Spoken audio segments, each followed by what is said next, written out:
जो वक्त की सुइयां गुजर रही हैं, आपको क्या लग रहा है घड़ी की टक टक टक टक, ये क्या घड़ी का खेल है? नहीं, हमारी जिंदगी को काट रही है। बचपने से जवानी आ गई, जवानी से अभी अनकरीब बुढ़ापा आ जाएगा, आपको अंदाजा भी नहीं होगा। और हम तो उस जमाने में जी रहे हैं जहां के मुतालिक मेरे आका सल्लल्लाहु अलैहि वसल्लम ने फरमाया था, कयामत के करीब तुम देखोगे साल महीनों की तरह गुजरेंगे, महीने हफ्ते की तरह गुजरेंगे, और हफ्ता दिन की तरह गुजरेगा, और दिन ऐसे गुजरेगा जैसे किसी बड़ी चीज को आग लगी और बुझ गई। क्या ये देख रहे हैं कि नहीं आप? आज साल महीनों की तरह गुजरते चले गए। रमजान अभी गुजारा था, रमजान आने के इंतजार में है। और आपको पता है यही महफिल यहां पर खड़े होकर साल भर गुजर गए। इस तरफ ताजुल मशाइख हुजूर अमीन मिल्लत तशरीफ फरमा, तो महफिल भी याद होगी। हमें तो लगता है कि वो चंद दिनों पहले की महफिल होगी, लेकिन मेरे अजीजों पूरे साल के कांटे गुजरते हुए 365 दिन मुकम्मल कर चुके। दिन इसी तरह से काटते हुए हमारी जिंदगी को जा रहे हैं, और अचानक वो दिन आएगा जब मलकुल मौत तुम्हारे घर पर दस्तक दे चुका होगा।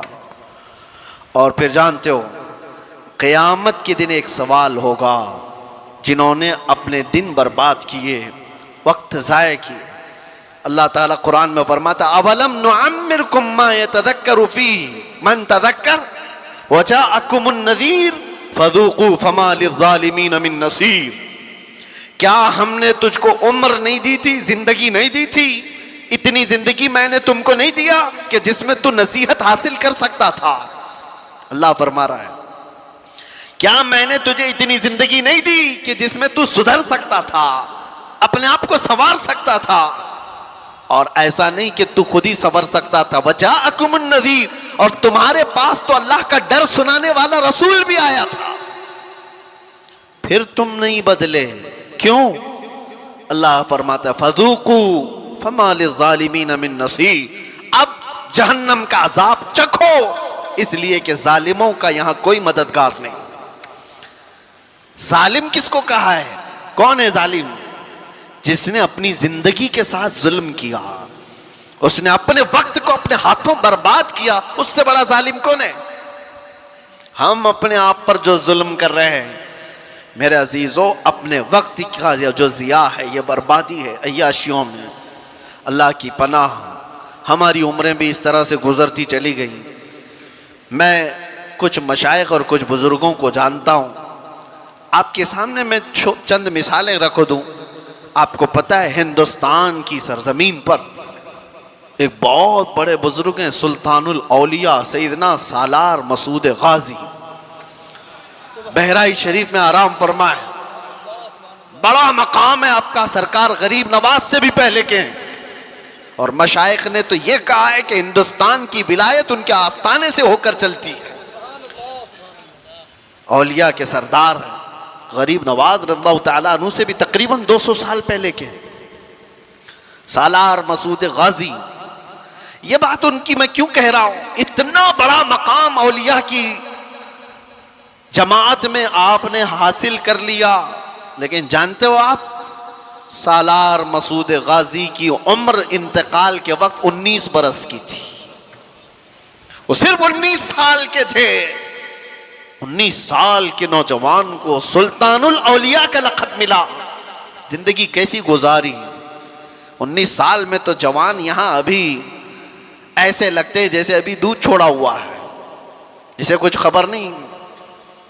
और आपको पता है हिंदुस्तान की सरजमीन पर सबसे पहला लश्कर लेकर आने वाला मोहम्मद बिन कासिम किस लिए आया था? 10,000 का लश्कर लेकर सिर्फ इस्लामी बहनों की इज्जत बचाने के लिए आया था। राजा ताहिर सिंह एक जालिम बादशाह था, उसके गुंडों ने कुछ औरतों को कब्जा में लिया और उनका माल लूट लिया था। उन औरतों ने आवाज लगाई थी कि है कोई हमारा भाई जो हमारी मदद करे हिंदुस्तान से।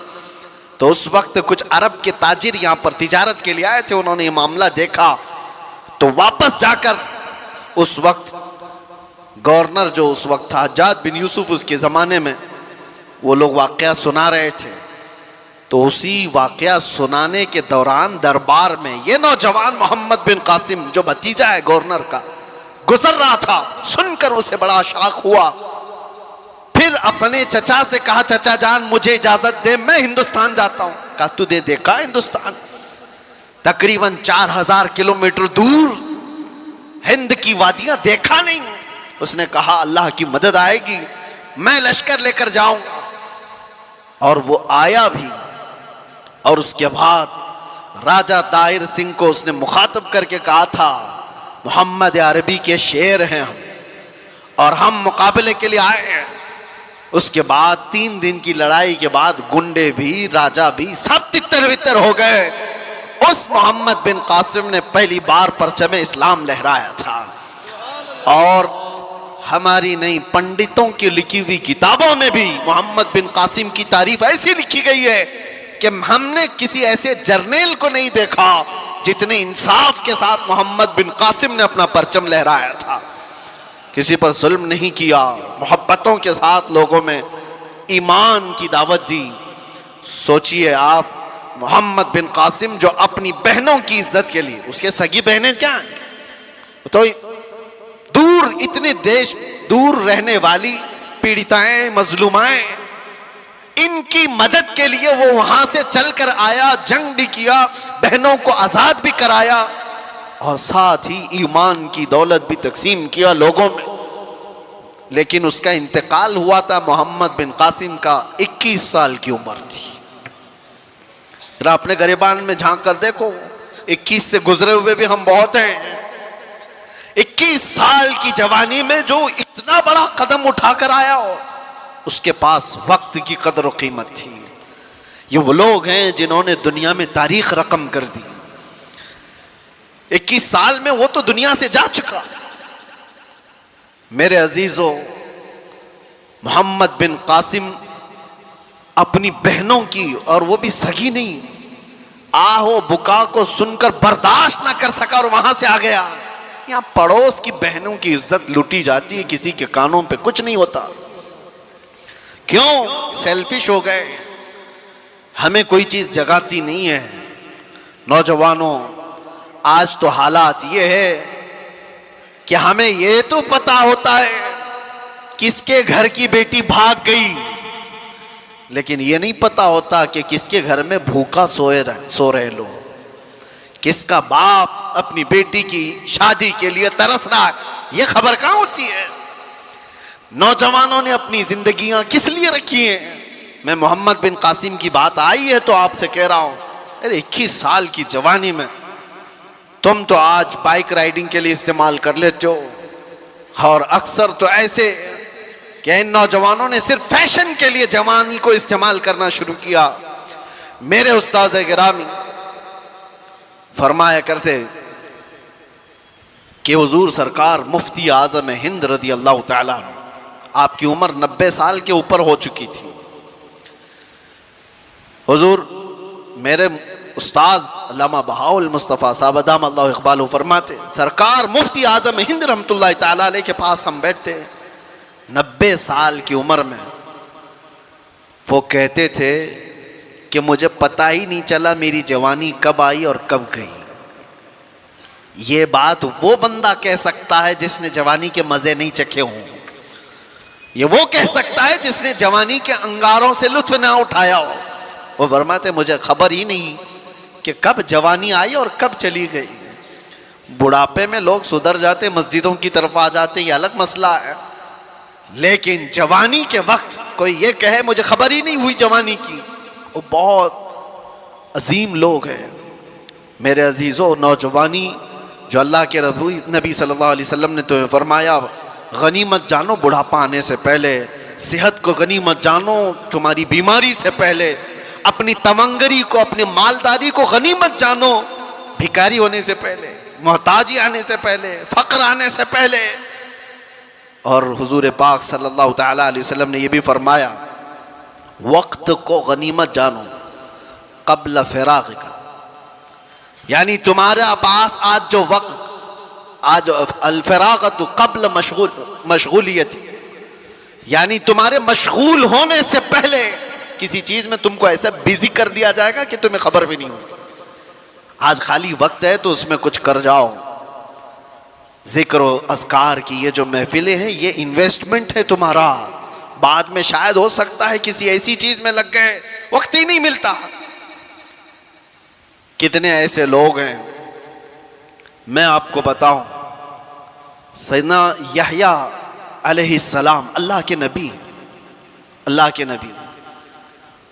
आधी रोटी खाते थे रोजाना और रात भर खड़े होते थे, रात भर इबादत करते थे। एक दिन आप खाना खा रहे थे तो आधी रोटी से ज्यादा पौनी रोटी खा लिया, पूरी नहीं, पाव और ज्यादा खा लिया। रात को जब इबादत के लिए खड़े हुए तो आधी रात को आपको नींद आने लगी और आप सो गए। फजर में उठे तो रब तबारक व तआला की तरफ से निदा आई, ऐ यहया, पाव रोटी ने तुझको मुझसे दूर कर दिया। आधी खाते थे और पूरी रात खड़े होकर मुझसे मुनाजात करते थे, ज्यादा रोटी ने तुम्हें थका दिया या फिर सुला दिया। मैं आज ये कह रहा हूं, कितने ऐसे नौजवान जो हमारे साथ मुसलसल पाबंद सलात थे, नमाजें पढ़ते थे, कुछ ऐसे अयाम आए कि वो दिखते ही नहीं। फिर वो महफिलों में भी सरे महफिल बैठने वाले हाजिर बाश लोग, पूछा गया कहाँ हो, दिखते ही नहीं। कहा क्या करूं, जॉब से टाइम ही नहीं मिलता, क्या करूं, बिजनेस ऐसा हो गया है कि वक्त ही नहीं मिलता। इसीलिए अल्लाह के नबी सल्लल्लाहु अलैहि वसल्लम ने फरमाया, तुम्हारे पास जो आज वक्त है, तुम्हारे मशगूल होने से पहले इसको गनीमत जानो। कभी कभार बंदा ऐसी चीज में मशगूल हो जाता है कि उसे कुछ नहीं हासिल करने को मिलता। और वो नौजवान जो अभी शादी से पहले के हैं, क्या जिम्मेदारियां हैं तुम्हारे ऊपर, शादी हो जाने दो, फिर देखो क्या क्या चीजें अचानक सर पर पड़ जाती। बीवी हुई, बच्चे हुए, और उसके बाद तो इसकी जिंदगी तो ऐसी, सुबह उठा, राशन लाया, कपड़े लाया, वो किया, ये किया, बच्चे को स्कूल छोड़ा है, वहां से लेकर के आए, जॉब पे जाए, खाना लाए, ट्यूशन पे छोड़े, यही सारी चीजों में मसरूफ हो गया बेचारा। और पहले इतना मसरूफ नहीं था, और ये मसरूफियत बढ़ती जाती है। तिजारत में जब कोई कदम रखता है, मैं नहीं कहता कि तिजारत हलाल नहीं, बहुत अच्छी चीज है, लेकिन आदमी को यह हमेशा याद रखना चाहिए, जैसी वो कदम आगे बढ़ाता जाता है, उसका जो खाली वक्त अल्लाह ने दिया था वो अब मशगूल होता चला जाएगा। और मशगूल अगर अच्छे कामों में हो जाए तो क्या कहने हैं, लेकिन दुनिया ने अगर उसको मशगूल कर लिया तो जो उसके पास थोड़ा बहुत वक्त मिलता था वो भी खत्म हो जाएगा। इसीलिए मेरे अजीजों, जिसके पास वक्त है, नौजवानों, ये नेकियों में इन्वेस्ट कर लो। जिसके पास कुछ पैसे रखे होते हैं ना, उनको लोग मशवरा यही देते हैं, क्या करेगा पैसे रख करके घर में, किसी चीज में लगा दे, इन्वेस्ट कर। घर में ये तिजोरी में सजा करके नोटों की गड्डियां रखेगा तो क्या हासिल क्या होगा, पैसे बढ़ेंगे तो नहीं। इन्वेस्ट कर तो बढ़ तो जाएंगे। मैं आज आपसे कहता हूं, वक्त तुम्हारे पास है, जिक्रुल्लाह में इन्वेस्ट करो, मोहब्बत मुस्तफा में लगा दो, और देखना बढ़ के क्या 70 गुना बढ़ करके तुम्हें मिलने वाला है। बढ़ करके ऐसा मिलेगा मेरे अजीजों, दुनिया में छाप छोड़ करके जाओगे। आखिरी चीज मेरे आका सल्लल्लाहु अलैहि वसल्लम ने जो फरमाया, 5 चीजें फरमाई, इग़्तनिम खम्सन क़ब्ल खम्सिन, 5 चीजों को गनीमत जानो, 5 चीजों के आने से पहले। उसमें 5वीं है, हुजूर फरमाते हैं, अपनी जो जिंदगी है जैसी तैसी जो भी है, इग़्तनिम हयातक क़ब्ल मौतिक, मरने से पहले ये जिंदगी को ही गनीमत जान लो। मर जाने के बाद फिर ये चीज वापस नहीं आती। आज हम जिंदा हैं, एक दूसरे को देख रहे हैं, सुन रहे हैं, तुम्हारे हाथ उठ सकते हैं, पैर चल सकते हैं, तुम्हारी जुबान चल सकती है जिक्र इलाही में। जिस दिन रूह कब्ज कर ली गई और अचानक इस दुनिया से दूसरी दुनिया की तरफ रुखसत हुए, ना कोई अमल, ना कोई बातचीत, कुछ भी नहीं। मैं आपको बताऊं, अभी हफ्ता नहीं गुजरा होगा, हमारे पास हमारे मुहिब्बे गिरामी बड़े पुराने हमारे ताल्लुकात में थे, हज़रत हाफिज कारी खुर्शीद साहब, अल्लाह उनकी मग़फ़िरत फरमाए। नागदेवी स्ट्रीट मस्जिद के इमाम थे 20 सालों से। हज़रत अल्लामा मुफ्ती ज़ुबैर साहब क़िबला के पुराने जानकारों में मुझसे अक्सर मिलने के लिए वो आए रात को और बहुत देर तक बैठे। मुझसे कहने लगे हज़रत मुझे रमज़ान में उम्रा के लिए जाना है। मैंने कहा इस साल तरावी नहीं सुनाओ क्या? कहा नहीं, इस साल दूसरे नायब सुना रहे हैं। मस्जिद वालों ने कहा इस साल पूरा मदीने में आप रमज़ान गुजारो। मैंने कहा बहुत अच्छा है। वो हमारे साथ जाने के लिए सारी बातें की हैं, मरकज़ की हमारी जो तामीर हो रही है देखने के लिए गए, सारी चीज़ें। मैं वहाँ से निकल कर अजमेर शरीफ के सफ़र पर गया। दूसरा दिन नहीं गुजरा अभी, उनके साथ जो आए कई तस्वीरें भी उनकी मौजूद थी। उनके शागिर्द ने मुझे मैसेज दिया, मैं प्लेन में बैठा हूँ कि कारी साहब का इंतकाल हो चुका है। मैं कहा कौन कारी साहब? कहा आपके पास अभी जो आके गए। कहा कैसे? अच्छे भले इंसान, उम्रा का प्लान करके गए हो। कल यहाँ पर कौन काम करने के लिए आएगा, पीओपी वाले, उनको डायरेक्शन दे करके गए हो कि ये लोग आएंगे यहाँ काम करेंगे, सारी चीज़ें। हाँ कुछ नहीं, घर जा रहे थे, ईशा पढ़कर रास्ते में अटैक आया और घर पहुँचने से पहले उनकी रूह कब्ज़ हो चुकी थी। हॉस्पिटल भी नहीं जा सके। इतने शौक देती हैं ऐसी चीज़ें। एक दिन पहले बंदा जो हमारे साथ बैठे चाय पानी कर रहा हो, रात को सुबह वो कब्रस्तान में उसकी कब्र फूलों से सजी हुई नजर आ रही है, मनो मिट्टी तले जा चुका हो। दिल को दहला देने वाली चीज़ें। इसीलिए अल्लाह के नबी सल्लल्लाहु अलैहि वसल्लम ने फरमाया मौत तुम्हारे लिए नसीहत करती है। ए नौजवानों, जनाजे उठा करके कह लगाते हुए मत जाओ, कब्रस्तानों में हंसी मजाक करके मत आओ।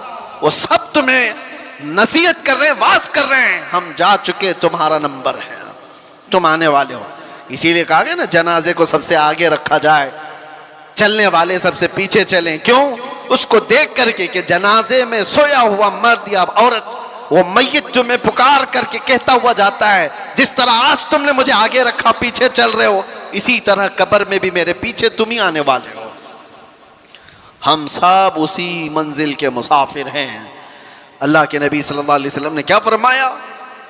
इग़्तनिम खम्सन क़ब्ल खम्सिन, 5 चीज़ों को 5 चीज़ों से पहले गनीमत जानो। उसमें 5वीं चीज़ हुजूर फरमाते हैं अपनी जिंदगी को मौत से पहले गनीमत जानो।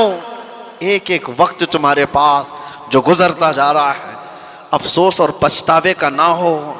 मौत के वक्त हज़रत सुफियान सौरी रदी अल्लाह तआला अन्हु मशहूर बुजुर्ग हैं, फरमाते हैं एक जनाजा जा रहा था, उसमें एक बच्ची साथ में जा रही थी, उसके बाप का जनाजा था, रोती हुई जा रही थी, बहुत रोती हुई जा रही थी। देखा वो क्या कह रही थी, हज़रत सुफियान सौरी देखते हैं 8 साल की बच्ची है, वो ये कहती जा रही है कि बाबा आज हमारे घर पर बड़ी मुसीबत आई, ऐसी मुसीबत कभी आई नहीं थी। तो उन्होंने उस बच्ची से रोक करके कहा बेटा तुम्हारे घर पर नहीं, जो तेरे बाप पर आई है ना मौत, इससे बड़ी कभी आ नहीं सकती, वो सबसे बड़ी है। तुम तो दूसरे दिन नॉर्मल हो जाओगे, खाने पीने लग जाओ, जिस पर मौत आई है वो सबसे बड़ी आजमाइश है उसके लिए। तू ये नहीं जानती कि तेरे बाप पर जो आई है वो सबसे बड़ी है।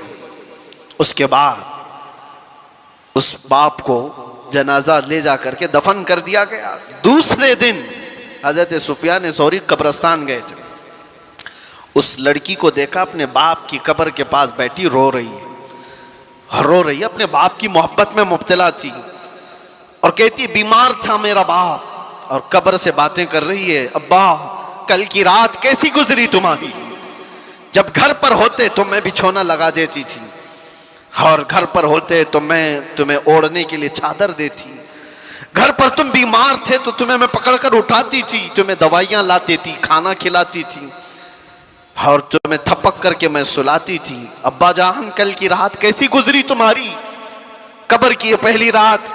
हज़रत सुफियान सौरी उस बच्ची की बातें सुन रहे थे पीछे खड़े होकर। फिर आपने आकर के कहा बेटा बाप से ये मत पूछ कि कल की रात कैसी गुजरी, और तू अपने वाकयात मत बता कि मैं तुझे बिस्तर पर उठाती थी, सुलाती थी, चादर देती थी, थपकती थी। ये पूछ बाबा, हमने जो कफन पहना कर भेजा था उसको फरिश्तों ने रखा है या उसको निकाल कर नंगा कर दिया है? ये पूछ कि तुझे हमने सही सलामत जिस्म के साथ भेजा था, कहीं इस सही सलामत जिस्म पर सांप और बिच्छुओं ने तो हमला नहीं कर दिया है? ये पूछ अपनी बाप से। खाने पीने की चीजें, दवाइयों की चीजें हो गई, खत्म हो गई। अब कब्र में दवाइयां नहीं पूछी जाएंगी, खाना पीना और बिस्तर और ओढ़ना नहीं पूछा जाएगा। अब उससे जो पूछा जाएगा उसके अमाल के बारे में, उसके अमाल के बारे में। अजीज़ान गिरामी वक़ार, मौत आनी है, इससे इनकार करोगे तो भी कुछ मतलब नहीं है। कौन है इस दुनिया में जो इनकार करके दिखाए? वो किसी भी मजहब वाला हो, किसी भी दीन वाला हो, मौत से किसी को इनकार नहीं। मौत से किसको रुस्तगारी है? आज उनकी तो कल हमारी बारी है। आगाह अपनी मौत से कोई बशर नहीं, सामान 100 बरस का है, पल की खबर नहीं।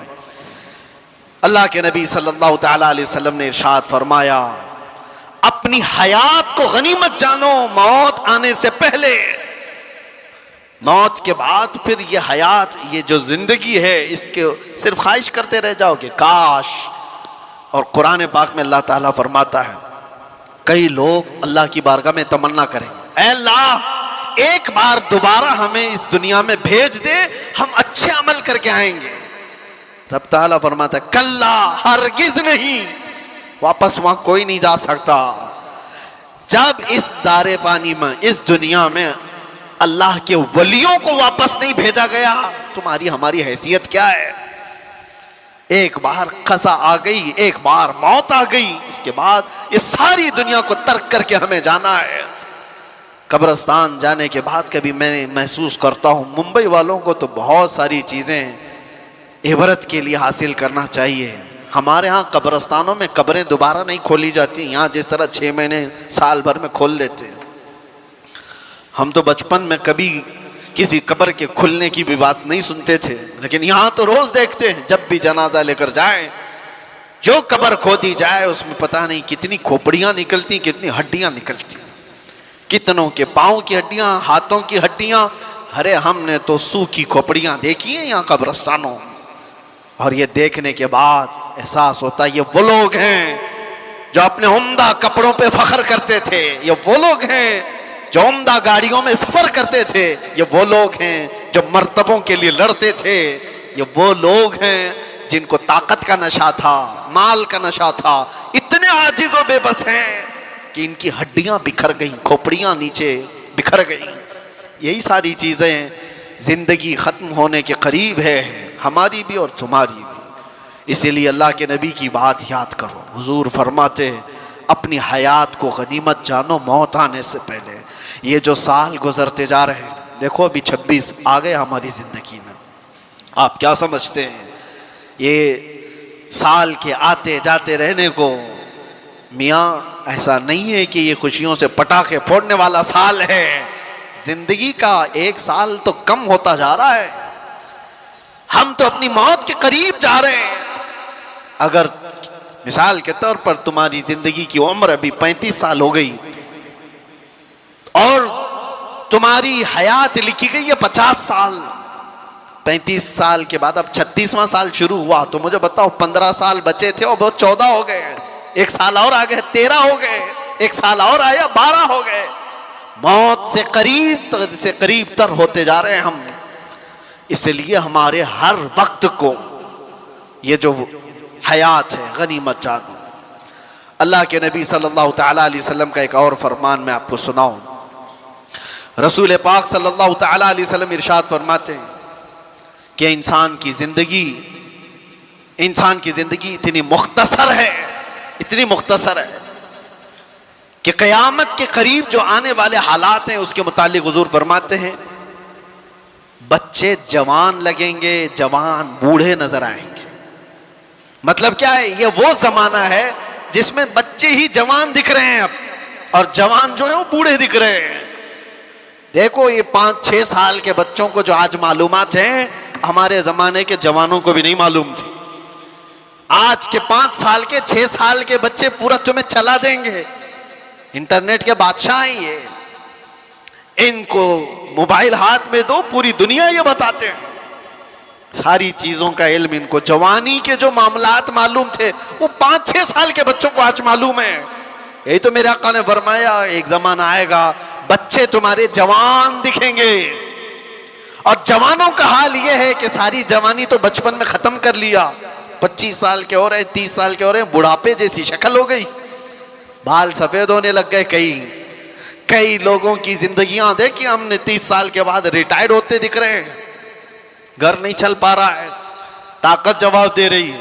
अरे 30-40 साल की उम्र में लटक गए। बहुत सारी ऐसी जिंदगियां, ये कयामत के करीब हम उस जमाने में जी रहे हैं।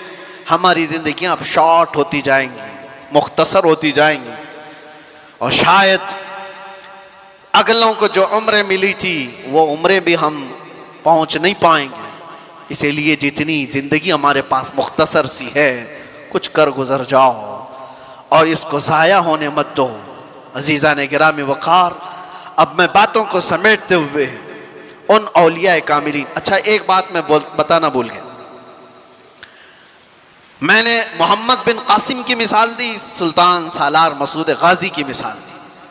यहां खड़ा हूं तो मैं आपको एक बात बता दूं, ये जो मस्जिद है ना, मदनपुरा सुन्नी बड़ी जामा मस्जिद, इस मस्जिद को बनाने वाले जो हाजी आदम सिद्दीक, नाम इसी नाम से मस्जिद है, ये खानदान है।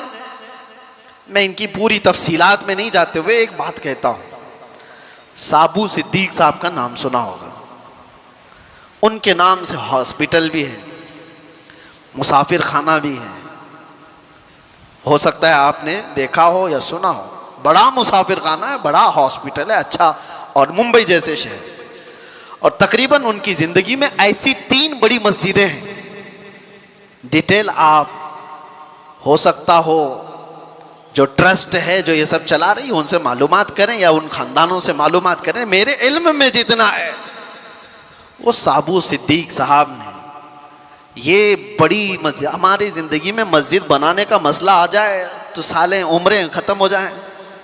ऐसी बड़ी मस्जिदें जो तकरीबन 150 साल की से ज़्यादा से खड़ी हूँ, 3 मस्जिदें, हॉस्पिटल, मुसाफिर खाना और भी बहुत कुछ।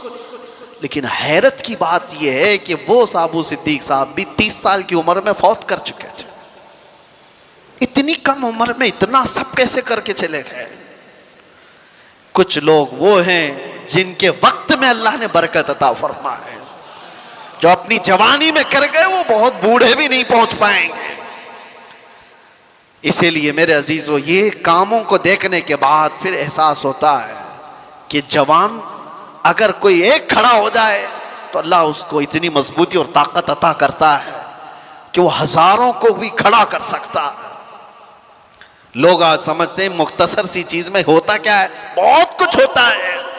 आपको पता है पूरी दुनिया में इश्क, मोहब्बत और इश्क रिसालत का चर्चा जो हो रहा है, और बहुत सारे आशिक होंगे, लेकिन बरेली के आशिक का मामला ही अलग है। इमाम अहले सुन्नत इमाम अहमद रजा खान फाजिल बरेलवी, अपनी जिंदगी में उन्होंने 1000 से ज्यादा किताबें लिखी, 1000 से ज्यादा किताबें लिखी, और उनका नातिया दीवान देखो, हदायके बख्शिश हल करने में उम्र लग जाएगी। अल्लामा शारे बुखारी मुफ्ती शरीफुल हक अमजदी रहमतुल्लाह अलैह फरमाते हैं, आला हजरत की किताबें तो छोड़ो, आला हजरत की किताबों के जो नाम है ना, वही सही पढ़ के दिखाए दे तो मेरे नजदीक आलिम है। खाली नाम सही से पढ़ के दिखा दे। जो आला हजरत ने किताबों के नाम रखे, नाम भी ऐसे रखे, अगर उन नाम का अदद आप निकालेंगे तो जिस साल में किताब लिखी गई उसी साल का ही अदद निकलेगा। अगर उन्होंने किताब 1320 में लिखी है तो 1320 के अदद से जो नाम आता है वही नाम की किताब रखी। फतावा रज़विया का नाम अल अताया नबविया फिल फतावा रज़विया, इसके अदद निकालेंगे तो आपको पता चल जाएगा फतावा रज़विया किस साल में लिखी गई। पूरी किताबों के नाम उन्होंने इस तरह रखे हैं। और आपको बताऊं, आला हज़रत इमाम अहले सुन्नत फाजिल बरेलवी जो कंजुल ईमान तर्जुमा कुरान दे गए, नातिया दीवान और मसाइल फिक़ा में पूरा एक इंसाइक्लोपीडिया पूरी उम्मत के लिए। लेकिन उम्र कोई उनकी 90 साल की थी, 63 साल की उम्र में वफात कर चुके थे। तो ये तो आज की नॉर्मल सी उम्र है। उसकी वजह यह है कि एक वक्त का हिस्सा भी उन्होंने जाया नहीं किया। आला हजरत जानते हो मुफ्ती कब बने थे? पहला फतवा उन्होंने 14 साल की उम्र में दिया। सुभान अल्लाह। 14 साल की उम्र में वो मुफ्ती बन चुके थे और 8 साल की उम्र में मीलादे मुस्तफा पर 2.5 घंटे तक उन्होंने बयान किया था दलाइल की रोशनी में। जब बंदा अपने वक्त का इस्तेमाल करता है तो अल्लाह तबारक व तआला उसके वक्त में बरकत भी अता फरमाता है। और जिन्होंने सिर्फ जाया किया है, बर्बाद किया है वक्त, उनका वक्त और भी बर्बाद होता चला जाता है। वक्त को गनीमत जान।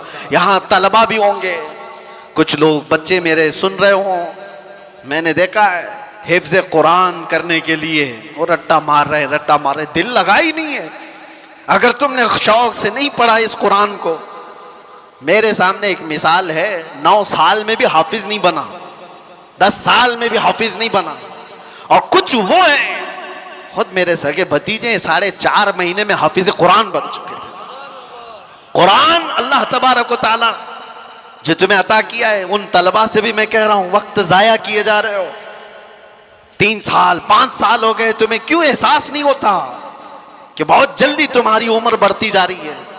कितने ऐसे मेरे अपने ज़माने में देखा, तालीम को छोड़ दिया, पूछने पर ये बताया कि शादी की उम्र हो गई, अब क्या पढ़ेंगे। कहा फिर इतने साल ज़ाया क्यों किए कि शादी की उम्र आ गई तुम्हारी? जल्दी जल्दी पढ़ लेते, बहुत कुछ हासिल कर लेते। तलबा से भी मैं कहता हूँ वक्त गुजारते हुए, टाइम पास करते हुए अपने मदारिस में इसी तरह से रहोगे तो कुछ नहीं बन पाओगे। अपने वक्त को गनीमत जानो, टारगेट सेट करो। मुझे 2 साल में ये करना है तो मुकम्मल करना है, मुझे 5 साल में पूरा आलिम बनना है तो बनकर निकलना है। अपनी जिंदगी के औकात को जब तक आप मुतय्यन नहीं करोगे तब तक फिर आपका ये वक्त आपको खाता जाएगा। एक और मैं आपको मशहूर बात बता करके जाता हूँ। मैंने अपने पढ़ने के ज़माने में पलंग के ऊपर ही लगा लिया था कि फरमाया गया हासिबू क़ब्ल अन तुहासबू, हदीस पाक है, तुम अपना हिसाब मुकम्मल कर लो इससे पहले कि तुम्हारा हिसाब लिया जाए। तुम अपना हिसाब कंप्लीट रखो कि तुम्हारा हिसाब लिए जाना है। यकीन है कि नहीं है सबको? इक़्तरब लिन्नास हिसाबुहुम वहुम फी गफ़लतिन मुअरिदून। अल्लाह फरमाता है लोगों के हिसाब का वक्त करीब हो चुका, लेकिन ये गफलत में मुंह फेरे हुए जी रहे हैं। वक्त करीब आ चुका हमारा। खैर, ये सारी बातों के बाद आओ मेरे अजीज़ों, कुरान में आप देखें वक्त की अल्लाह ताला ने कहाँ कहाँ कसम याद फरमाई। वक्त अगर ये नेमत नहीं होता तो अल्लाह ताला यूं नहीं फरमाता वद्दुहा वल्लैलि इज़ा सजा। दुहा किसको कहते हैं? चाश्त का वक्त है।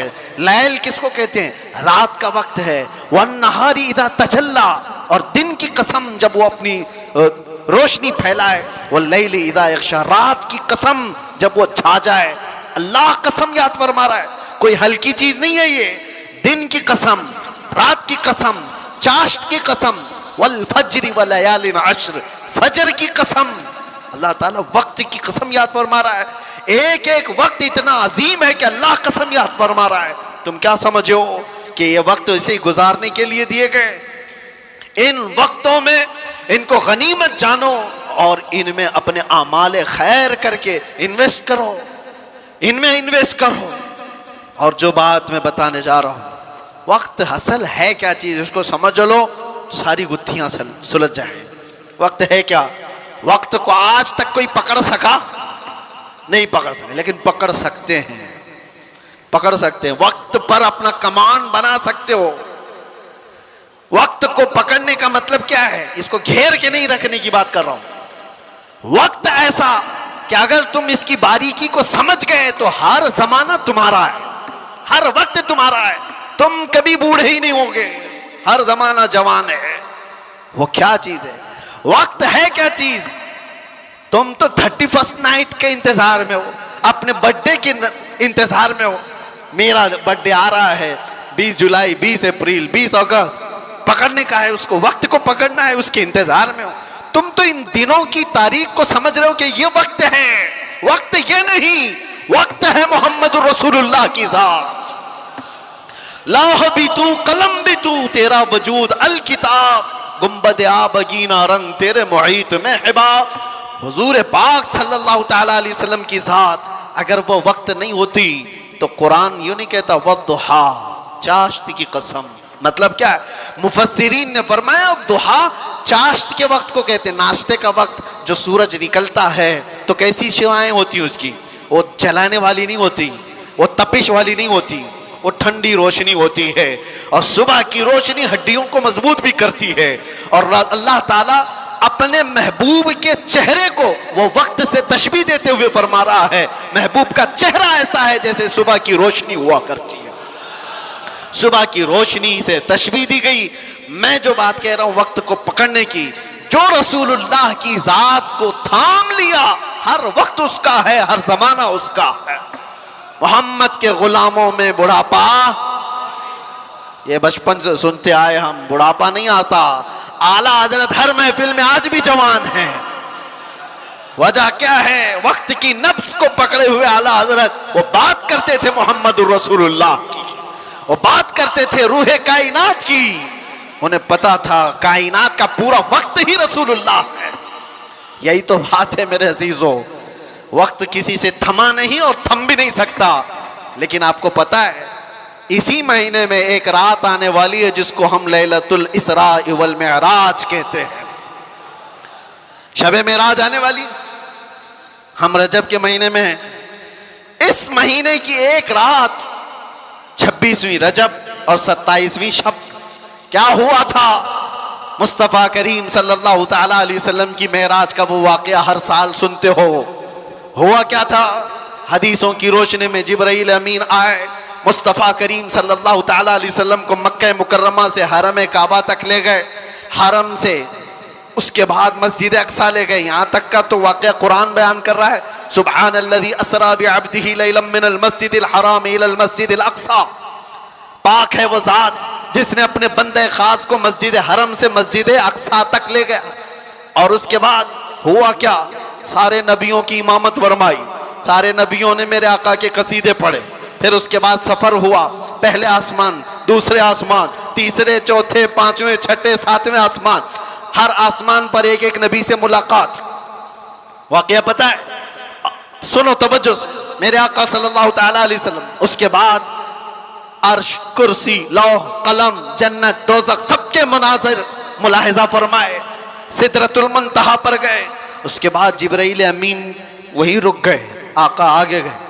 हुजूर पाक सल्लल्लाहु तआला अलैहि वसल्लम अब उस जगह का सफर किए जिस जगह का नाम ही नहीं, लामकां, उसको जगह भी नहीं कह सकते। जगह वो है जो कायनात के अंदर में, वो लामकां, मका ही नहीं, और उसमें सिमत भी नहीं, ना पूरब, ना पश्चिम, ना दक्षिण, ना उत्तर, कुछ नहीं। ये तो वहां है जहां सूरज निकलता है। और उस जगह मेरे आका गए जहां सूरज नहीं, चांद नहीं, उसके आगे पहुंच। और फिर वो एक ही मकाम कुर्ब था मेरे रब्बे जुल जलाल के हुजूर, रब तबारक व तआला के हुजूर गए। और कैसे? काबा कौसैनी औ अदना, दो कमानों से भी कम का फासला रह गया था। मेरे आका इतने करीब गए, अल्लाह करीम ने अपने कुर्ब में, अपने जिलों में जितना वक्त चाहा हुजूर पाक सल्लल्लाहु अलैहि वसल्लम को शरफ़े मुलाकात अता किया। बाद में फिर हुजूर आए। बयान करने में इतना वक्त लग रहा है, मेराज का पूरा वाक़या भी नहीं, समरी बयान कर रहा हूँ, खुलासा। और हुजूर रब ताला के हुजूर से तोहफा भी लेकर के आए, पता है? 50 नमाजों का। मूसा अलैहिस्सलाम मिले, कहा 50 आपकी उम्मत नहीं पढ़ पाएगी, कम करा लाएं। गए अल्लाह की बारगाह में, 5 कम कराए, फिर आए, फिर 5 कम कराए, फिर आए, फिर 5 कम कराए। 9 बार बार बार बारगाह रब्बुल इज्जत में जाते रहे, आते रहे। आखिर में 5 रह गई, फिर आए। सोचो ये बयान करने में इतना वक्त लग गया, सिर्फ छोटा सा समरी और खुलासा। लेकिन हकीकत इस वाक़े की ये है, ता अर्श गए फिर आए मोहम्मद, कैसे हुजूर अर्श भी गए, वापस भी आ गए, लेकिन शायर कहता है जंजीर भी हिलती रही, बिस्तर भी रहा गरम, ता अर्श गए फिर आए मोहम्मद सल्लल्लाहु अलैहि वसल्लम। जिस कमरे में आप आराम कर रहे थे, दरवाजे की कड़ी, अगर दरवाजा खोल करके आदमी जाए तो कड़ी कितनी देर तक हिलती रहेगी? रिवायतों में यह मिलता है दरवाजे की जो जंजीर है, मियां आप दरवाजा बंद करके गए तो कड़ी हिलती है थोड़ी देर तक के लिए। हुजूर जब मेराज का पूरा सफर तय करके आए थे तो दरवाजे की कड़ी अभी हिल रही थी, और बिस्तर पर आदमी सो करके उठे तो बिस्तर कितनी देर तक गर्म रहेगा? Minute, 1.5 minute. लेकिन हुजूर जब मेराज से वापस आए तो बिस्तर अभी भी गर्म था। यह नहीं कहा गया कि सूरज अभी नहीं तुलू हुआ था, यह नहीं कहा गया कि रात पूरी नहीं गुजरी थी, बल्कि यह कहा जा रहा है अरे जंजीर भी हिल रही थी और बिस्तर भी रहा गर्म, तार्श गए फिर आए मोहम्मद सल्लल्लाहु अलैहि वसल्लम। अब यहां पर अकल के घोड़े दौड़ाने वाले एथिस्ट आते हैं और कहते हैं ऐसा कैसे हो सकता है, ऐसा कैसे हो सकता है? उनका जवाब हम फिर कभी देंगे, ये हमारी पाक महफिल है, बारगाह मुस्तफा का जिक्र है, तो जाहिर सी बात है ये आशिकों की महफिल है। जब पाखंडियों की होगी तब उनको जवाब देंगे। तुम साइंस के वजूद पर यकीन और ईमान रखने वाले लोग, पहले तो तुम ये भी नहीं मानते थे कि बंदा एक जगह से 2000 किलोमीटर का सफर 1 घंटे में कर सकता है। आप कहते हैं ऐसा कैसे हो सकता है? आज तो मानते हो रॉकेट से कर सकते हैं, प्लेन से कर सकते हैं। अरे आज तो नाकाबिल यकीन तरक्कियां चीन और जापान कर चुके हैं, वहां तो ट्रेनें ही प्लेन की रफ्तार पकड़ चुकी हैं। आज तो ऐसी ऐसी तरक्कियां हैं कि आदमी पूरी दुनिया को 1 सेकंड में देख रहा है, इधर से उधर बहुत कुछ होता जाएगा। इन सब पर उनको यकीन है, इन सब पर यकीन है, लेकिन जो बात मेरे मुस्तफ़ा करीम सल्लल्लाहु अलैहि वसल्लम की जा रही है उस पर यकीन नहीं होता। उनको जवाब अकल से देना होता है, इसलिए ये महफिल अलग है, अकल से देंगे। आज मैं आपसे कहता हूं ये सारी बातें अगर तुम्हारे जहन में आती हैं कि ऐसा कैसे हो सकता है, इतने शॉर्ट टाइम पर ये सारा वक्त कैसे मैनेज हो सकता है। बाज लोग इसको टाइम ट्रैवल भी कहते हैं, यानी वक्त को घेर देना और बहुत कुछ काम हो जाना। अल्लाह तबारक व तआला वक्त का मालिक है, वो जिसके लिए चाहे वक्त को फैला दे और जिसके लिए चाहे समेट दे। और अब मैं जो बात बताने जा रहा हूं, मैंने क्या कहा था? वक्त रसूलुल्लाह की जात। मैंने ये जुमला कहा, सुनिए, मेराज का ये सारा सफर एक छोटी सी मिसाल में मैं दे दूं, एक छोटी सी मिसाल में। घड़ी लगी है, सामने लगी है, 12:30 बज रहे, हम 25 से अभी 26 में आ गए। घड़ी चलती है, उसके अंदर बैटरी होती है, पता है ना, सेल लगे होते हैं, बैटरी लगी है और कांटे चल रहे हैं। बाकी उस घड़ी का थोड़ी ना कमाल है। उस घड़ी से अभी 12:30 बज रहे हैं, कोई उतार करके मेरे पास दे दे, मैं उसकी बैटरी निकाल लूं और अपने पास रख लूं। उसमें 12:30 से 1 मिनट भी आगे जाएगा, घड़ी वहीं रुकेगी। ठीक है, मैं उस बैटरी को 1 घंटा, 2 घंटा, 4 घंटा, 6 घंटा अपने पास रखूं। 6 घंटे के बाद मैंने वापस उस घड़ी में बैटरी डाल दी। घड़ी क्या 6 घंटे आगे से चलेगी या जहां रुकी थी वहीं से चलेगी? 12:30 जहां बजे थे वहीं से चलेगी। एक छोटी सी मिसाल है मेरे अजीजों, तुम क्या समझते हो? मुस्तफा की जात रूहे कायनात है, जाने कायनात है। मुस्तफा की जात जाने कायनात है, रूहे कायनात है। मेराज की शब रब ताला ने रूहे कायनात को, कायनात की जान को अपने पास बुलाया था। अब पता नहीं 100 साल रखा, 200 साल रखा, 500 साल रखा, पता नहीं हजारों साल रखा, लेकिन जान को जब वापस कायनात में भेजा तो वक्त जहां थमा था वहीं से चल पड़ा। नारे तकबीर, नारे रिसालत, जश्न ईद मिलादुन नबी, लब्बैक इसीलिए मैंने कहा वक्त रसूलुल्लाह की जात है। वो अगर थम गए तो कायनात थम गई, वो अगर आ गए तो कायनात चल पड़ी। इसी को हमारा इमाम अपने अशार में यूं गुनगुनाते हुए कहता है, वो जो न थे तो और वो जो ना हो तो, जान है वो जहान की, जान है वो जहान की, जान है वो जहान की, और जान है तो जहान है, जान है तो।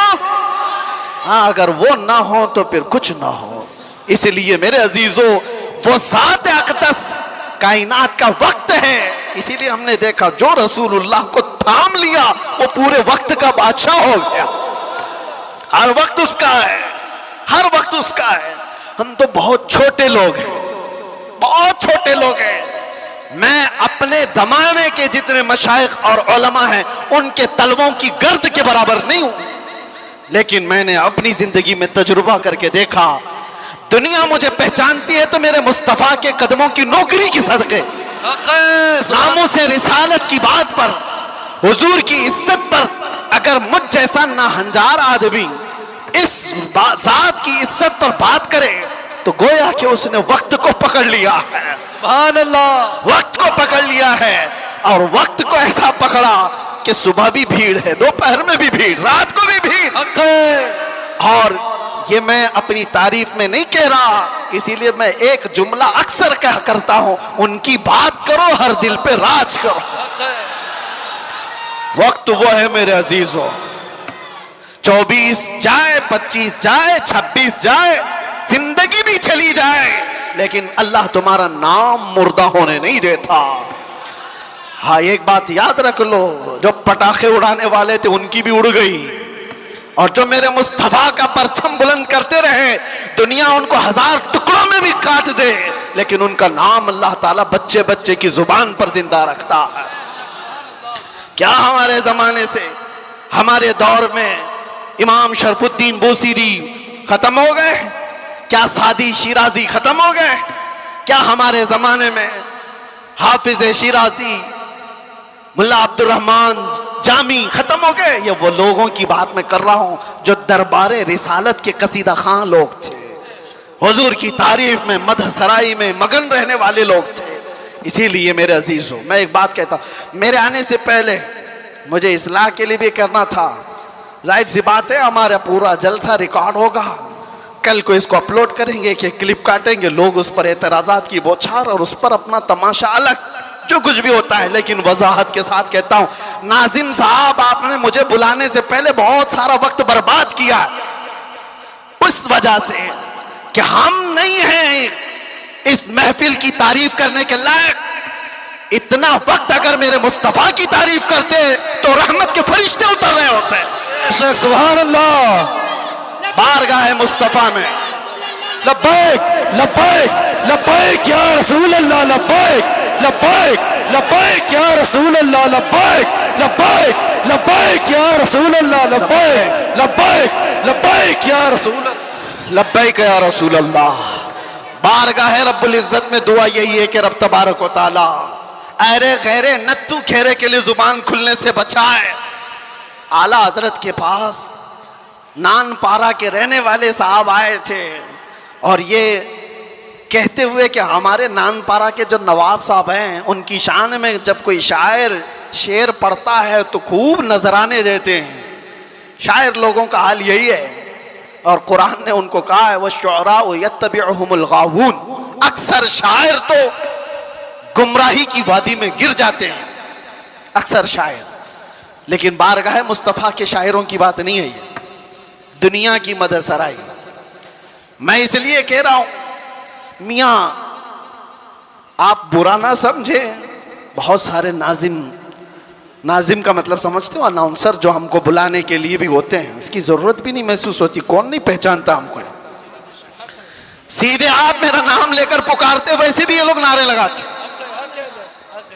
ना हमको आसमान पर चढ़ाने की जरूरत और उसके बाद फिर गिराने की जरूरत। दुनिया पहचानती है तो वक्त मुख्तसर नाम ले, हम तो अपने अलकाबात के भी कायल नहीं हैं। मैं कह रहा हूं, आला हजरत के पास साहब आए और उन्होंने कहा कि आप बहुत अच्छे शायर हैं मौलाना अहमद रजा खां, एक मनकबत या एक नज्म हमारे नवाब साहब के लिए भी लिख दीजिए, मैं जाकर के सुनाऊंगा तो बड़े नजराने मिलेंगे। आला हजरत कलम के बादशाह। अरे मियाँ, अल्लाह ने वो दौलत अता की थी, वो दौलत अता की थी। मोहसिन काकोरवी साहब एक बड़े शायर थे, आला हजरत के पास वो एक कसीदा लिख करके लाए थे। किस चीज का कसीदा? मेराज का कसीदा, हुजूर के मेराज का कसीदा। उसमें काशी, गंगा जल सबका जिक्र था। उन्होंने इस्तिआरा के तौर पर अशार लिखे थे, काशी से चला जानुबे मथुरा, इस तरह के अशार। आला हजरत ने 2 शेर सुने, उसके बाद कहा मोहसिन साहब रुकिए, असर का वक्त हो गया, नमाज के लिए जाएंगे। असर की सुन्नतें पढ़ी। अब सुन्नत और फर्ज के बीच में कितना वक्त रहता है? असर की सुन्नत और फर्ज के बीच में उतने ही वक्त में कसीदे मेराज आला हजरत ने लिख लिया। सुभान अल्लाह। और असर की फर्ज नमाज के बाद आए और कहा कहाँ है काकोरवी साहब, सुनिए मैंने भी लिखा है। मोहसिन साहब ने कहा आपने कब लिखा? कहा असर की सुन्नत और फर्ज के बीच जो वक्त मिला था उसमें मेरे जहन में जितने आए मैं सुना दूं। सुनाने लगे। वो सरवरे किश्वरे रिसालत जो अर्श पर जलवागर हुए थे, नए निराले तरफ के सामा अरब के मेहमान के लिए थे। जियाएं कुछ अर्श पर आई कि कंदीलें सब झिलमिलाई। हुजूर खुर्शीद क्या चमकते, चिराग मुंह अपना देखते थे। पूरे मेराज का वाकया कैसे लिखा? वही है अव्वल, वही है आखिर, वही है जाहिर, वही है बातिन। हुजूर के बारे में क्या कहते हैं? वही है अव्वल, वही है आखिर, वही है जाहिर, वही है बातिन। अब सुनो पूरे मेराज का वाकया। आला हज़रत कहते हैं उसी के जलवे, उसी से मिलने, उसी से उसकी तरफ गए थे। सुभान अल्लाह। उसी के जलवे, उसी से मिलने, उसी से उसकी तरफ गए थे। पूरे अशार सुनते रहे काकोरवी साहब, खत्म ही नहीं हो रहे हैं। आला हज़रत ने, जानते हो ये कसीदे मेराज 4 शेर, 6 शेर, 8 शेर का नहीं, पूरे 168 अशार लिख दिए थे। सुभान अल्लाह। जिसको कादिरुल कलामी इतनी हो, जिसको अल्लाह ताला ने, जिंदाबाद जिंदाबाद आला हजरत, जिसको अल्लाह ताला ने इतनी कादिरुल कलामी अता की है अशार की जुबान पर, तो वो जब कलम चलाए तो क्या नहीं कह सकता। नानपारा वाले साहब से भी कहा ठीक है कलम चलाता हूं। वो नवाब साहब की शान में लिखवाने आए थे, बरेली का इमाम लिखने लग गया वो कमाल हुस्न हुजूर है कि गुमान नक्श जहां नहीं, यही फूल खार से दूर है, यही शम्मा है कि धुआं नहीं। या रसूल अल्लाह तेरे आगे यूं है दबे लचे फुसहा अरब के बड़े बड़े, कोई जाने मुंह में जुबान नहीं, नहीं बल्कि जिस्म में जान नहीं। करूं तेरे नाम पे जान फिदा, न बस एक जान दो जहां फिदा, 2 जहां से भी नहीं जी भरा, अरे करूं क्या करोड़ों जहां नहीं। आला हजरत लिखते गए किसकी शान में? बारगाह मुस्तफा में। आपको पता है एक शेर की तशरीह करने में 4 घंटे लग सकते हैं। वो कमाल हुस्न हुजूर है। आला हजरत कहते हैं हुजूर का हुस्न ऐसे कमाल का है कि गुमान नक्श जहां नहीं, यानी बुराई का गुमान भी जिसमें नहीं है, ऐसा हुस्न है। यही फूल खार से दूर है। वैसे तो तुम झूम जा रहे हो, समझे कि नहीं क्या पता। यही फूल खार से दूर है। आला हजरत कहते हैं अरे हुजूर की जात ये ऐसा फूल है जिसमें कांटा ही नहीं। हक है। यही फूल खार से दूर है। और जो भी चिराग देखो धुआं देता है कि नहीं देता। और आला हजरत कहते हैं यही वो शम्मा है कि धुआं नहीं। वाह वाह वाह, सुभान अल्लाह सुभान अल्लाह। धुआं तकलीफ पहुंचाता है और मेरे आका की शम्मा ऐसी है यहाँ धुआं नहीं निकलता, परवाने आकर जान देते हैं। सुभान अल्लाह। यही शम्त ही नहीं, चीजों पर भी वो कमांड हासिल कर चुका है। जानते हो दरियाए नील सूख जाता था हर साल, मिस्र का एक दरिया है, लेकिन जब इस्लाम वहां आया, अम्र बिन आस एक सहाबी हैं, मिस्र फतह हो गया, तो वहां मिस्र के जो जाहिल लोग थे क्या करते थे, 16 साल की जवान खूबसूरत लड़की को जुलूस में घुमाते थे और ला करके उसको ज़बह कर देते थे। दरिया नील में उसकी बलि चढ़ाई जाती थी और फिर उनका अकीदा ये था कि दरिया का पानी ऊपर आ जाता था। और होता भी था, जब एक लड़की की बलि चढ़ाई जाती तो पानी ऊपर आ जाता था। हर साल का रिवाज था। लेकिन जब इस्लाम आया, दरिया सूखने लगा, तो लोगों ने आकर के अम्र बिन आस रज़ी अल्लाह अन्हु से कहा, हमारा तो मामूल है कि हम एक 16 साल की जवान लड़की को जुलूस में लाकर ज़बह करते हैं, तब ये दरिया नील का पानी मौजे मारेगा। उन्होंने कहा, हरगिज़ मैं तो इसकी इजाज़त नहीं दे सकता। कहा, तो फिर सारे प्यासे मर जाएंगे, पानी की शदीद किल्लत हो जाएगी। अम्र बिन आस ने, जानते हो, खत लिखा किसको? अमीरुल मोमिनीन उमर इब्न खत्ताब रज़ी अल्लाह अन्हु।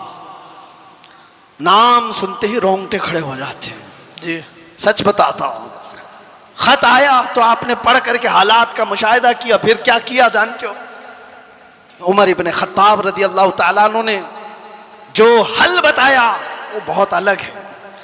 2 खत लिखे, एक हज़रत अम्र बिन आस को कि तुमने जो लोगों से कहा वो बिल्कुल सही कहा, इस्लाम इसकी इजाजत नहीं देता, किसी की बलि चढ़ाना, किसी की जान लेना, किसी का खून बहाना, तुमने जो किया वो सही है। और हजरत उमर ने कहा, एक और खत मैं लिख रहा हूं दरिया नील के नाम पे। वाह वाह। आज तक आपने सुना कोई दरिया को भी खत लिखा हो? सुना है? हाँ, अगर सुना हो तो सिर्फ मोहम्मद अरबी के गुलामों ने किया है। बेशक, सुभान अल्लाह सुभान अल्लाह। आज के बैठे हुए 1400 साल बाद के कुत्ते मोहम्मद अरबी सल्लल्लाहु तआला अलैहि वसल्लम की शरीयत को नोच खाने की कोशिश करते हैं। इन्हें पता भी नहीं, ये इस्लाम को ऐसे अंदाज में बयान करके लोगों में शक व शुबा पैदा करने की कोशिश करते हैं। ये इस तरह के कितने आए, कितने चले गए, कितने आए लोग आज बैठ करके इस्लाम को खत्म करेंगे, मुसलमानों का कत्ल करेंगे, क्या क्या। आज भी मैं देख रहा था पाखंडी तलवारें बांट रहा है, कोई चाकू चुरियां बांट रहा है। तुम उनको तलवारें दिखा रहे हो जो 1400 साल से करबला सुनते आ रहे हैं। सुभान अल्लाह। ये चीजें पुरानी हो गई, पुरानी हो गई। ये सब चीजों से डर और खौफ का माहौल नहीं ला सकते। इस्लाम था, इस्लाम है, इस्लाम रहेगा। मैं कहता हूं उन्होंने पढ़ा नहीं, इस्लाम को पढ़ा नहीं। मेरे आका के गुलामों ने दुनिया की रीत रिवाज को, तूफानों की, आंधियों के रुख को कैसे मोड़ दिया था। हजरत उमर इब्न खत्ताब ने दूसरा खत लिखा दरियाए नील के नाम पे, दरियाए नील के नाम पे। अरे दरिया है, क्या लिख रहे हैं? बिस्मिल्लाहिर्रहमानिर्रहीम। ऐ दरियाए नील, उमर इब्न खत्ताब रसूलुल्लाह का गुलाम तुझसे कहता है, अगर तू अपनी मर्जी से बहता है तो तेरे पानी की हमें हाजत नहीं, अगर अल्लाह की मर्जी से बहता है तो उमर तुझे हुक्म देता है कि अभी बह जा। वाह सुभान अल्लाह। खत में लिखा और उसके बाद दोनों खत गए, एक अम्र बिन आस का था, एक दरियाए नील का था। हजरत अम्र बिन आस ने अपना खत पढ़ा, फिर दरियाए नील के नाम जो खत था वो ला करके दरियाए नील में डाल दिया। कसम खुदा की, तारीख की सच्चाइयां बताती हैं, उस वक्त शबाब पर दरिया नील 16 गज ऊपर आ चुका था। सुभान अल्लाह। और वो जमाना है कि आज का जमाना दरिया नील कभी सूखा ही नहीं, सुभान अल्लाह, कभी सूखा ही नहीं। ये है मेरे आका सल्लल्लाहु तआला अलैहि वसल्लम के गुलामों की जिंदगी। मेरे अजीज, नारे तकबीर, नारे रिसालत, नारे रिसालत, जश्न ईद मिलादुन नबी, उलमाए अहले सुन्नत, उलमाए अहले सुन्नत, उलमाए अहले सुन्नत, नारे तकबीर, नारे रिसालत। बैठ जाएं आप लोग।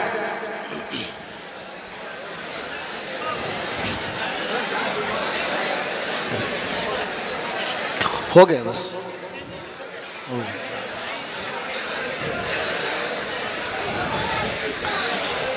दुरूद पाक पढ़ लें। अल्लाहुम्मा सल्लि अला सय्यिदिना मुहम्मद व आलिहि व अस्हाबिहि व बारिक वसल्लम। सलातु व सलामन अलैका या रसूलल्लाह सल्लल्लाहु तआला अलैहि वसल्लम। एक मिसाल दे देता हूँ, गुफ्तगू ख़त्म करता हूँ। अभी मैंने बताया ना, मेरी तकरीर में ही बताया, तयम्मुम का मसला बताया ना, पानी आ गया तो तयम्मुम खत्म। हम तयम्मुम में पानी आ चुका है। मेरे अजीजों, एक चीज जो मैं देख रहा हूं काफी देर से, मस्जिद की जितनी वसाअत है, आप बैठे हुए हैं, जो खड़े हैं शायद उनको अंदाजा नहीं, 1.5 घंटे से वो खड़े हैं। 1.5 घंटे से, उधर वाले भी इधर वाले भी, तकरीबन मैं बोलता जा रहा हूं, मैं भी खड़ा हूं। और जो खड़े हैं उनमें से एक एक से भी मैं पूछता हूं कि तुम्हें वक्त के गुजरने का अंदाजा हुआ? 1.5 घंटा गुजर गया, इसलिए कि यहां बात रसूलुल्लाह की चल रही है, बात इज्जत मुस्तफा की है। वक्त की जब बात की जा रही है तो वक्त का अंदाजा नहीं होता। मैं किसकी बात कर रहा हूं? वक्त की बात। वक्त कौन है? रसूलुल्लाह की ज़ात। और इसी को कुरान कहता है वद्दुहा, कभी वल्लैल और कभी वल अस्र। जहां वक्त की कसम याद की गई है, मुफस्सिरीन फरमाते हैं उससे मुराद ज़ाते रसूल है, रसूलुल्लाह की ज़ात है। और मेरे आका सल्लल्लाहु ताला अलैहि वसल्लम की ज़ात को जिसने थाम लिया उसने वक्त को पकड़ लिया है, वक्त को पकड़ लिया है। हर वक्त तुम्हारा है। और एक बात ये भी, जो हुजूर की गुलामी में आया उसने वक्त को ऐसा पकड़ा है कि बुढ़ापा कभी नहीं आता उसका। वो हर जमाने का जवान है, हर जमाने का जवान है। इसीलिए जिन औलिया कामिलीन को हम सुनते हैं, हमारी तसव्वुर में ऐसा आता है, इमाम हुसैन का जब जिक्र करते हो, इमाम हुसैन का जब जिक्र करते हैं, सच बताना मेरा अपना भी मुशाहिदा, करबला की दास्तानें सुनते हैं तो ऐसा लगता है एक वो हसीन जवान जो करबला के मैदान में डटकर मुकाबला कर रहा है। पूरा तसव्वुर तो यही रहता है करबला का वाक़या सुनने के वक्त, लेकिन पढ़ने के बाद पता चलता है कि उनकी उम्र तो 56 साल की थी। गौसे पाक का तज़किरा आता है तो शक्ल शबाद तसव्वुर में ऐसी आती है किसी हसीन जवान की। गरीब नवाज का तज़किरा आता है तो किसी हसीन जवान की। इसलिए मेरे अजीजों कि ये रसूलुल्लाह की ज़ात से ऐसे वाबस्ता लोग हैं कि वो हर जमाने के जवान हैं, हर जमाने के जवान हैं। और दूसरी बात, एक तो हर जमाने का जवान है और उसका जिक्र कभी पुराना भी नहीं होता, कभी पुराना नहीं होता। आप बरसों से मस्जिदों में आ रहे हैं, अभी मैं अगर आपके सामने पढ़ूं मुस्तफ़ा जाने रहमत पे लाखों सलाम, शमे बज़ में हिदायत पे, आज भी पढ़े जाते हैं, हमने हजारों बार सुना होगा, लेकिन ये सलाम कभी पुराना नहीं लगता, कभी पुराना। और मैंने अपनी तकरीरों में कितनी बार आला हजरत के उन अशार को तिलावत के तौर पर पढ़ा होगा। आला हजरत फरमाते हैं, बुझ गई जिसके आगे सभी मशालें, शम्मा वो लेकर आया, सारे अच्छों में अच्छा समझिए जिसे है उस अच्छे से अच्छा, सारे ऊंचों में ऊंचा समझिए जिसे है उस ऊंचे से ऊंचा। अरे कौन देता है देने को मुंह चाहिए, देने वाला है सच्चा। ये वो अशार है, हम बार बार पढ़ते हैं, मजा तुम्हें क्यों आ रहा है? दुनिया गाने सुनती है जब तक उसका जमाना होता है, जमाना पुराना हो जाए तो नए गानों की धुन तलाश करती है दुनिया। लेकिन बारगाह मुस्तफ़ा की मदह सराई ऐसी है, अभी मैं अगर कहूँ वो अहसनु मिन कलम तरक़त आइनी व अजमलु मिन कलम तलिदिन निसाउ खुलिक़त मुबर्रअम मिन कुल्लि ऐबिन कअन्नक क़द खुलिक़त कमा तशाउ। अरबी के अशार है। किसने कहा था? हस्सान बिन साबित ने। कब कहा था? 1400 साल पहले। क्या कहा था? या रसूल अल्लाह, आपसे ज्यादा हुस्न वाला मेरी आंखों ने देखा ही नहीं। सुभान अल्लाह। देखा नहीं, हो सकता है कहीं होगा, तुमने नहीं देखा। सवाल ये है ना, तुमने नहीं देखा होगा, कहीं और होगा। दूसरे शेर में हस्सान बिन साबित ने कहा वाजमलु मिन कलम तलिदिन निसाउ, ऐसा नहीं कि मैंने नहीं देखा, आपसे ज्यादा हुस्न वाला किसी माँ ने जना ही नहीं। सुभान अल्लाह। यह अशार पुराने लगते हैं, बार बार पढ़े जाते हैं। बलगल उला बिकमालिही कशफत दुजा बिजमालिही हसनत जमीउ खिसालिही सल्लु अलैहि। जो मदह सराई किया मेरे आका की, उसने वक्त की नब्ज को पकड़ा है, वक्त को थाम लिया है। और वक्त हर जमाने का उसका है, उसका वक्त है। अगर कोई हमसे आकर के पूछे गरीब नवाज का कौन सा वक्त था, हम कहेंगे नादान, 800 साल पहले नहीं, अभी उनका ही वक्त है। सुभान अल्लाह। है या नहीं? आज भी उनका ही वक्त है। कोई अगर कहे 800 साल पहले के थे, 700 साल पहले के थे, नहीं, वो राजे महाराजाओं की तारीख में कहा जाता है इतने पहले के थे। गरीब नवाज तो आज भी हैं। इसीलिए करबला के वाक़े को समेटते हुए एक शेर जो मशहूर है फारसी का, क्या कहा जाता है? शाह अस्त हुसैन। फारसी आती है? नहीं आती, लेकिन शेर याद है। शाह अस्त हुसैन का मतलब क्या है? फारसी में समझा देता हूं। फारसी में अस्त और बूध दो लफ्ज हैं। अस्त का मतलब है, बूध का मतलब था। समझ में आ रहा है? अस्त का मतलब है और बूध का मतलब। शेर देखो आप, शाह अस्त हुसैन, बादशाह है हुसैन। या ये कहा जा सकता था शाह बूध हुसैन, बादशाह था हुसैन। नहीं, वो बादशाह कोई और था होगा, लेकिन हुसैन बादशाह। शाह अस्त हुसैन, बादशाह। अस्त का लफ्ज आया है। शेर कहने वाले ने यही कहा कि बादशाह है। एक तो शाह है और एक बादशाह है, दोनों में फर्क है। शाह सुल्तान को कहते हैं, बादशाह सुल्तान बनाने वाले को कहते हैं। दोनों है हुसैन। अस्त का लफ्ज बता रहा है कि वो हमेशा, उस हर जमाना उसका है, हर वक्त उसका है। जो बात मेरे मुस्तफा की किया, जो वक्त को थाम लिया, हर जमाना उसका, हर वक्त उसका। इसलिए तुम इस नुक्ते को समझ जाओ। और इसीलिए आखिर में मैं ये कहूंगा, आला हजरत ने जाते जाते हमें ये समझाया था, जो इस नुक्ते को समझ जाएगा। एक गारंटी आपको बताता हूं, एक गारंटी, बहुत सारे मुसलमानों को ये तो खौफ होना ही चाहिए। आज हम हैं, अल्लाह ने हिदायत पर रखा, मौत का क्या पता कि किस हालत में आएगी। जाएंगे दुनिया से, ईमान होगा, इस्लाम होगा या नहीं होगा, क्या पता। कोई गारंटी लेगा किसी की? कोई नहीं, किसी की कोई गारंटी नहीं। औलिया इकराम इस बात से डरते भी थे, आखिरी वक्त कैसा आएगा पता नहीं। अरे कितने तो ऐसे हैं, बोलते हैं हम तो तैयारी में हैं, जब वक्त आएगा तो कलमा पढ़ लेंगे, निकल जाएंगे। क्या पता तुम ऐसी हालत में गए, कोमा में, जुबान हिलने की भी ताकत नहीं रह गई। क्या पता उस वक्त कैसे हादसात हो जाए, मुसीबतें, और तुम तकालीफ से घबरा करके पता नहीं इनकार कर दो। ऐसी चीजें हमने देखी हैं, इसलिए किसी को पता नहीं। लेकिन एक बात है, आला हजरत फरमाते हैं, एक गारंटी है, दुनिया से तुम जब जाओगे तो इस्लाम के साथ जाओगे। वो चीज मैं दे करके जाता हूं, वो है वक्त को थाम लेना।